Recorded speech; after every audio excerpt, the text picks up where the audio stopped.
Pas një periudhe të zhurmshme për shkak të incidentit në gjysmëfinalen e Big Brother VIP Albania 4, ku u përfshi në një incident me gjestin, këngëtari Joz Marku ka zgjedhur një mënyrë mjaft ndryshe për t'u rikthyer në vëmendje. Në një postim të fundit në Instagram, ai shfaqet i hipur mbi një kal në mes të natyrës, i veshur thjesht por me prezencë që flet. Nuk ka shumë fjalë, por mjaftojnë disa për të lënë shije. Unë jam i modës së vjetër, ende besoj në respekt, ju dua.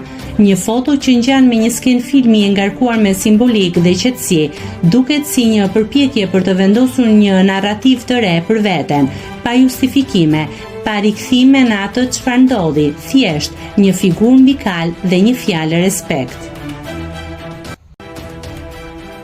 Nëse klikoni mbi butonin subscribe, do t'ju shfaqen të gjitha publikimet tona. Ju ftoj t'i bëni subscribe kanalit, të pëlqeni videot dhe të lini komentin tuaj.